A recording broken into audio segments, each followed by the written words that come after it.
Apa alasan Bang Hendri untuk memilih materi entrok dengan kualitas dan kriteria yang seperti itu di kandang Tom Sue ini? Oke, terkait dengan kualitas entrok jumbo ini, banyak teman-teman yang ada di lokal Purworejo khususnya ya, itu berbondong-bondong beralih dari entrok Rambon dan entrok jumbo. Tetapi dia bisa dikatakan kurang paham terkait dengan grade seperti itu. Yang tadinya memilih entrok jumbo dengan ekspektasi nilai penjualannya akan tinggi hasil tetasannya, tetapi ketika dibesarkan di usia 3-4 bulan, ternyata posturnya nggak masuk. Terus masuknya ke entrok pedaging yang kualitasnya sama dengan harga entrok Rambon di pasaran. Kalau Bang Hendri melihat ini seperti apa?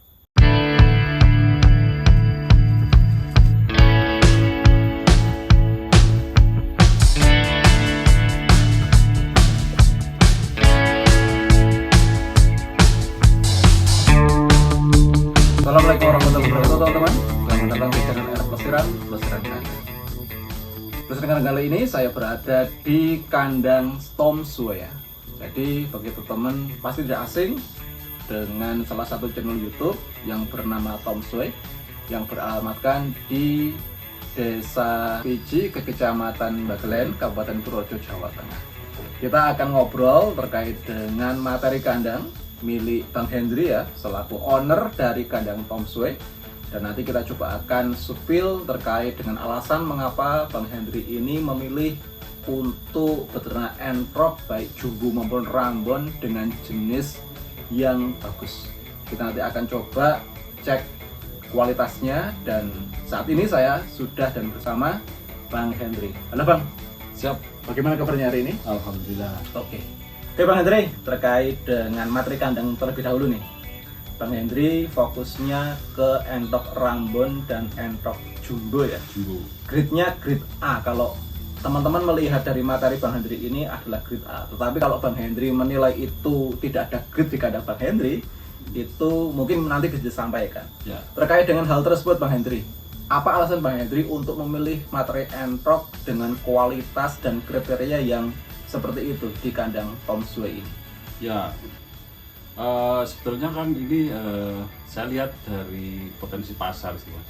Awalnya saya membaca pasar, jadi dari begitu banyaknya permintaan untuk ternak entok jenis jumbo, kemudian yang Rambon begitu, ternyata untuk persaingan sebetulnya ketika saya ikut tren itu bisa-bisa saja. Cuman saya merasa harus punya ada ciri khas atau apa bahasanya ya, pembeda yang lebih spesifik.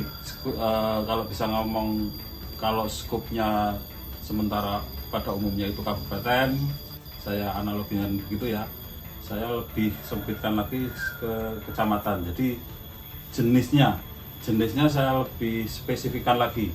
Artinya untuk jenis Rambon saya mempunyai brand namanya Silver Blue. Sebetulnya kan jenis Rambon banyak itu, terus saya spesifikkan ke Silver Blue. Kemudian untuk yang jumbo memang hanya ada dua brand yang saya kembangkan, yaitu yang satu Sambo, yang kedua adalah Bawor. Oke. Terkait dengan kualitas entrok jumbo ini, banyak teman-teman yang ada di lokal Purworejo khususnya ya, itu berbondong-bondong beralih dari entrok Rambon dan entrok jumbo. Tetapi dia bisa dikatakan kurang paham terkait dengan grade seperti itu. Yang tadinya memilih entrok jumbo dengan ekspektasi nilai penjualannya akan tinggi hasil tetasannya, tetapi ketika dibesarkan di usia 3-4 bulan, ternyata posturnya nggak masuk. Terus masuknya ke entrok pedaging yang kualitasnya sama dengan harga entrok Rambon di pasaran. Kalau Bang Hendri melihat ini seperti apa? Itu salah satu jenis segmentasi usaha atau segmentasi peternakan. Kalau menurut saya kan di kualitas itu tentu saja akan menjadi jawaban dari pasar. Artinya ketika kita memilih salah satu jenis entok, apapun itu, ketika kita ngambil yang paling bagus, tentu saja harapannya nanti kita tidak ada kenaikan tingkat lagi, sudah mentok di situ. Mentok di situ ya. Ketika kita memang dari yang kecil, maksudnya dari lokal, Rambon, terus jumbo grade B, kita disebut begitu ya, ada grade C, B, terus ada A begitu. Kalau yang pakai grade itu saya memotong kompasnya di situ, dan memang trennya ternyata begitu. Kenapa kemudian di kandang saya kemudian saya sekat juga, tidak saya campur begitu antara jumbo, kan ada 2 jenis jumbo tuh di kandang saya. Kenapa kok nggak dicampur begitu kan sama-sama jumbonya? Nah itu ternyata punya pasar sendiri-sendiri. Jadi Sambo punya pasar sendiri, Bawor juga punya pasar sendiri. Dan saya tidak menyebut grade ya di situ, langsung di sebutan entok jumbo begitu. Jumbo. Dan itu yang memang kalau ada yang menyebut itu yang sudah paling harganya dari harga beli ya, kita bisa lihat dari harga beli indukannya, terus postur, style, dan apa jenanya, body entoknya bisa dilihat. Kemudian saya merasa speknya masuk, terus kemudian saya kembangkan, cukup itu saja. Sebetulnya saya juga punya alternatif untuk menambah dengan entok yang mungkin bisa disebut grade B gitu ya, supaya produksinya banyak. Tapi saya berhitungnya begini, ketika bisa menjual banyak dengan harga standar, kita juga akan rugi di kos pakan. Sementara untuk saya hanya beberapa ekor tapi dengan harga yang lebih tinggi, kos produksinya lebih rendah. Dan saya berani menggunakan pakan pabrikan karena alasannya itu. Nilai jualnya sesuai dengan kos yang dikeluarkan. Ya, masih masuk lah seperti itu. Oke Pak Hendri, terkait dengan entok jumbo berarti ini bisa dikatakan tidak hanya style dan tidak hanya besar, tetapi genetik juga sangat berpengaruh ya di dalam pertumbuhannya. Banyak teman-teman peternak pemula ini terjebak di dalam harga jual yang tinggi sehingga mereka berbondong-bondong untuk lari di entok jumbo. Tetapi nanggung nih entok jumbonya. Mungkin dia hanya besar saja, tetapi stylenya nggak masuk. Maka dari itu terjebak dengan harga yang tinggi, ekspektasinya terlalu tinggi, dengan pakan yang tinggi, ternyata ketika sudah dewasa atau sudah umur remaja, ternyata stylenya nggak masuk, dan itu masuknya ke keranjangan seperti itu dengan harga yang tidak terlalu mahal. Nah, berarti ini bisa ditarik kesimpulan Bang Hendri terkait dengan entok jumbo, berarti kalau mau yang efisien di dalam produksinya ataupun di dalam penjualannya dan pasti lakunya, itu juga grade A atau kualitas dari genetik, dari tulangan, dari style itu juga harus terpenuhi semua ya Bang Hendri? Ya, memang harus. Maksudnya kalau barang sama apa yang kita lempar di pasar itu kalau bisa sama dengan kenyataan di lapangan, kenyataan di kandang begitu ya. Terus kemudian kenapa kok terlihat mudah ya menjualnya walaupun mahal? Itu kekuatannya di branding awal. Makanya kita walaupun kita tidak bisa bikin parent stock seperti yang brand-brand besar, sebisa mungkin ini masukan atau mungkin pendapat saya ya, saya pribadi tetap harus bikin. Artinya kita harus punya beberapa maskot begitu. Kita harus bikin maskot, bahasanya begitu. Entah itu tidak harus ikut kontes sih, yang jelas speknya masuk, kemudian bisa diterima oleh pasar. Seperti Sambo itu kan sebetulnya itu bukan parent stock di Tom Sue Farm, itu warisan dari kandang Sorlem. Jadi peminatnya sudah ada dan sudah banyak. Artinya ketika harga segitu pun ketika sudah minded orang kepingin pokoknya anak Sambo, itu tentu saja itu akan menjadi nilai lebih dari breeding entok yang harganya agak lumayan tinggi. Oke Bang Hendri, di kandang Bang Hendri kan ada entok yang masih usia anakan ya tadi. Ada segerombol itu dengan pertumbuhan yang sangat cepat dan rampak sekali, seperti itu. Dan ketika entok mintian grade A gitulah, katakanlah anakan Sambo ketika masih umur 3 hari dengan yang grade B yang biasa ketika masih umur 3 hari.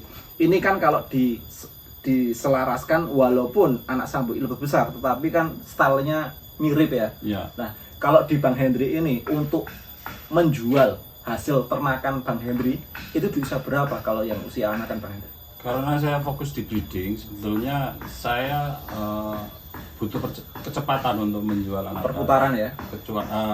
Karena berhitung dengan pakan juga. Kos pakan itu. Karena begini, ketika kita fokus ke breeding, ketika sudah memproduksi anakan, ketika di usia di atas 10 hari, itu tentu saja sudah makan biaya untuk produksi pakannya, kos pakannya. Sementara untuk di entok, di ternak apapun itu menurut saya di usia 1 sampai 1 bulan itu adalah kunci utama untuk menghasilkan anakan atau entok yang akan tumbuh baik begitu.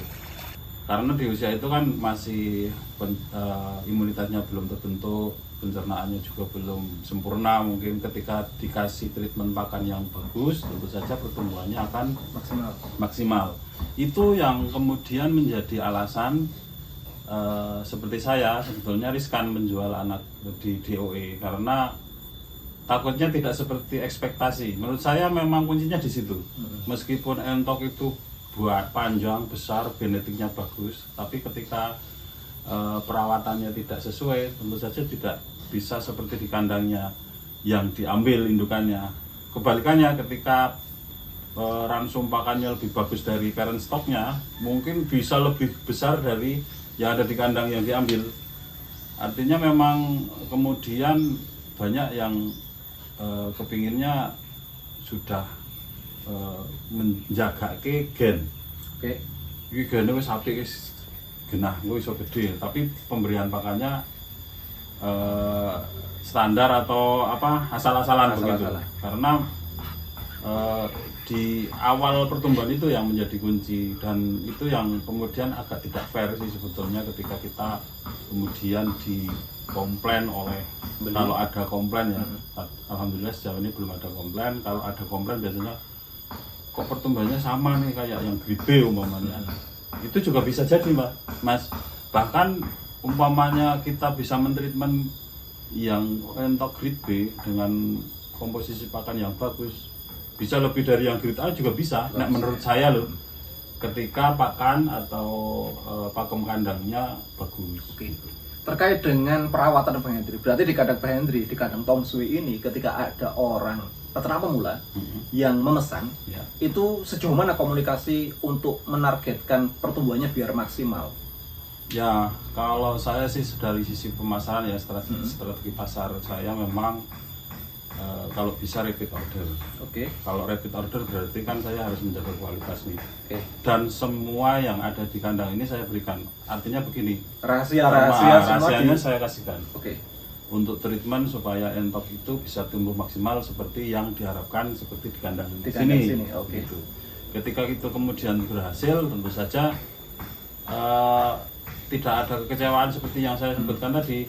Ternyata ini enggak sesuai yang di kandang karena memang mungkin rahasianya tidak tak kasihkan. Sebetulnya rahasianya juga simple seperti pada umumnya juga, cuman memang kelebihan di jumbo gen yang sudah bagus ketika ditambah dengan pakan yang bagus tentu saja pertumbuhannya akan maksimal. Dan lebih irit tentunya pakannya ya? Lebih irit sebetulnya, kalau bisa dikatakan untuk jumbo lebih irit. Lebih irit ya? Itu artinya komunikasi dengan para pelanggan yang ada di luar sana yang telah membeli anakan Sambu ataupun Bawor sejauh ini masih tetap berjalan Bang Hendri? Masih, bahkan konsultasi umpamanya ingin komunikasi, bahkan ada yang kemudian ini entoknya harus kembalikan lagi. Oke. Nggak masalah. Nggak masalah ya? Nggak masalah. Artinya begini, memang peternak memang problematikanya kan di situ. Artinya ketika ada salah satu konsumen beda-beda Mas. Ada yang beli langsung puas, ada yang coba-coba dulu, ada yang kemudian sudah tahu dari awal.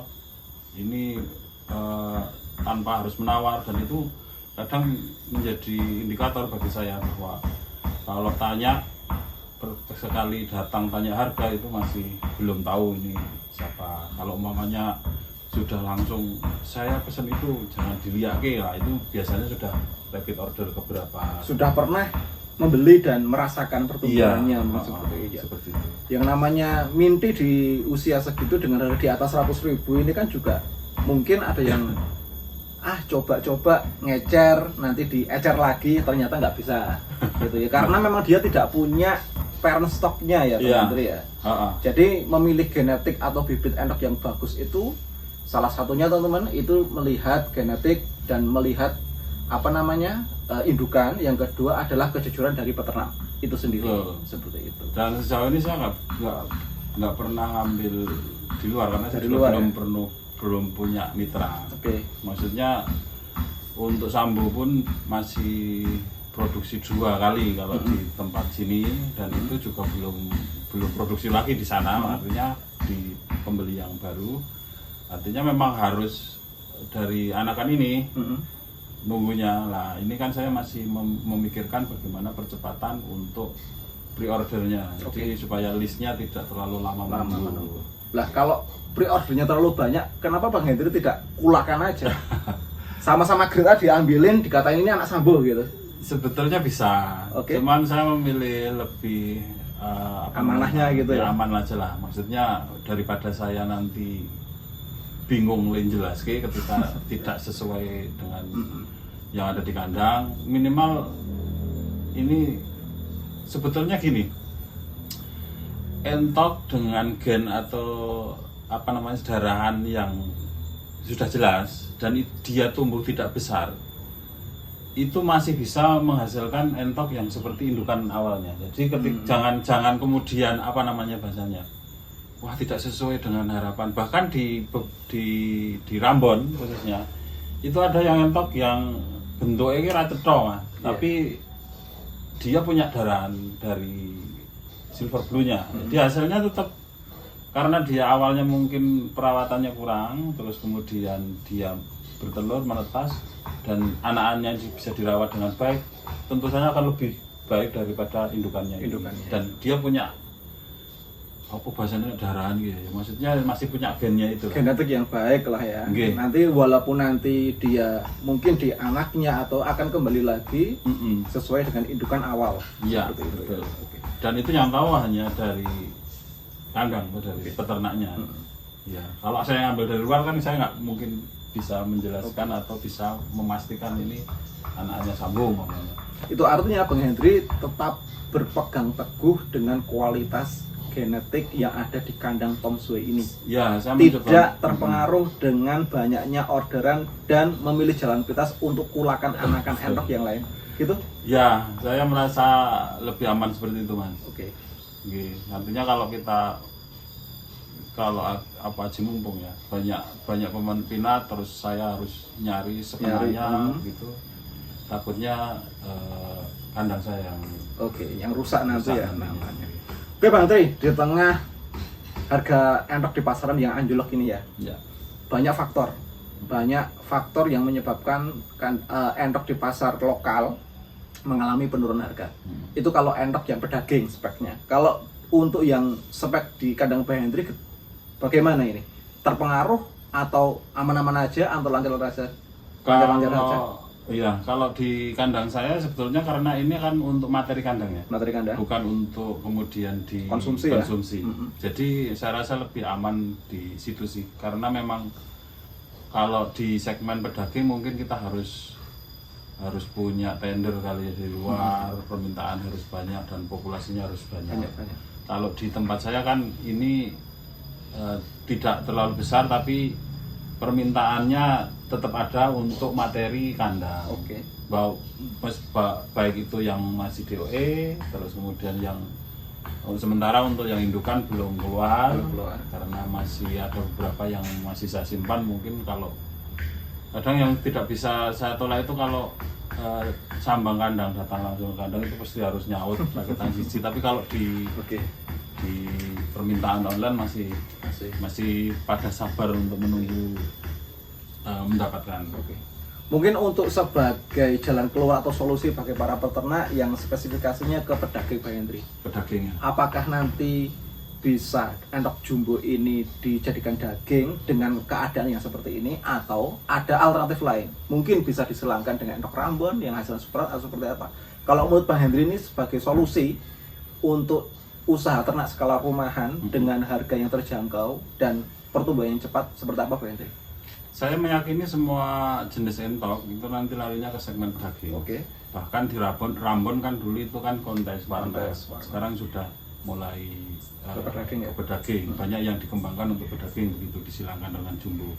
Meskipun untuk trennya masih ada Mas. Maksudnya untuk yang senang warna biasanya untuk pelangenan itu masih tetap. Tapi kalau kemungkinan harus disembelih itu juga tidak ngisi-ngisi, maksudnya posturnya juga besar. Iya. Apalagi kalau yang jumbo. Jumbo pun kadang kalau sekarang kan masih bahasanya apa ya? Eman-eman. Kalau mau dibelah. Bahkan kalau kita, ya itu mungkin karena ini tradisi di Indonesia itu, kalau menurut saya tradisi peternakan entok itu masih berkaitan dengan budaya. Jadi mereka memelihara entok itu sebagai hidangan nantinya, kalau umpamanya disembelih itu hidangan istimewa. Kemudian ada di beberapa daerah itu berkaitan dengan ritual dan lain-lain. Itu beda konsep dengan peternakan yang ada di Vietnam mungkin ya, atau di luar negeri sana kan konsepnya cuma hanya satu, untuk pedaging begitu. Nah, kita juga bermimpinya seperti itu. Jadi kita nanti bisa tahu bagaimana harga daging entok per kilogramnya berapa, patokannya itu kan akan lebih mudah itu nantinya ke depannya kalau sudah masuk ke segmen pedaging. Tapi juga ada keuntungan juga dengan budaya atau tradisi ternak entok di Indonesia ini. Bagi yang suka di bidang hobi, atau akan ada kontesnya nih. Kita kalau sudah masuk ke ranah kontes itu kan harganya sudah bahasanya tidak normal, ada patokan harga di situ. Gitu. Kita mau jual berapapun kalau sama-sama suka nggak masalah dan terbeli, masih dibeli begitu. Kalau di luar negeri mungkin udah besar-besarnya lebih besar dari sini, tapi hanya dipotong begitu.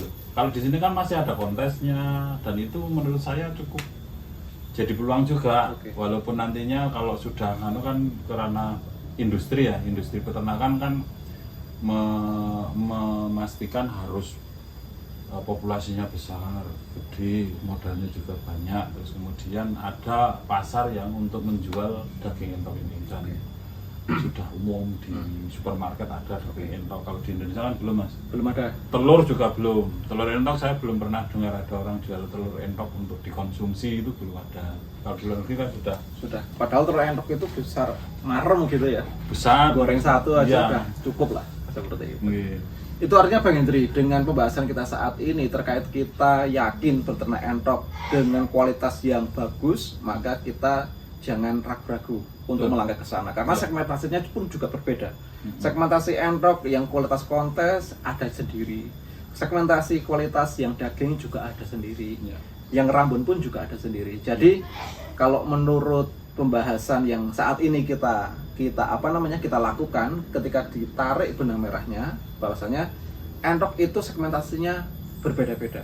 Yang namanya pedaging, ketika membeli entok jumbo kemahalan, ya kita tinggal silangkan aja dengan Rambon, akan menghasilkan superan seperti itu. Jadi tidak ada yang rebutan pasar lah ketika peternak entok gitu ya, ada segmentasinya sendiri-sendiri. Kalau kontes ya ada lagi sendiri, kalau pedaging juga ada sendiri. Jadi intinya teman-teman, dari peternak entok, genetik memang sangat penting ya, dan keterbukaan dari peternak dalam menjual anakan entok juga sangat penting dalam kita menentukan bibit entok dengan genetik yang bagus. Salah satunya di Tom Sue ini ada beberapa mindian, monggo silakan untuk kepoin harganya, langsung WA Bang Hendri, nanti nomor HP akan saya tempel di kolom deskripsi. Satu lagi Bang, gimana? Saya tambahin. Jadi kenapa saya ngambil di top performa untuk jenis entok? Itu karena banyak segmen itu tadi, segmentasi. Ketika dari yang paling, momennya saya merasa ini sudah paling bagus ya, mau turun grade akan lebih mudah. Ketika saya kemudian Hmm. saya jual, ibaratnya tak jual harga ekonomi, rebutan lebih cepat begitu. Rebutan pasti, saya pun mau gitu ya. Harga habis menetas 50.000 rebutan. Strateginya nggak gitu, tapi memang modalnya harus di awal. Di awal gitu ya. Oke. Gitu teman-teman ya. Bang Hendri, makasih atas Siap. waktunya. Semoga pembicaraan kita bermanfaat Ya, bagi iya, teman-teman iya, yang ada iya. di luar sana. Dan terima kasih teman-teman sudah menyimak videonya sampai akhir durasi ya. Semoga ini bisa menjadi ilmu atau informasi yang penting dalam beternak, genetik sangat bagus, dan salah satunya adalah keterbukaan dari peternak masing-masing di dalam memberikan informasi terkait dengan hasil produksi tetasnya. Sampai jumpa di video selanjutnya hanya di channel R Plesiran Kandang.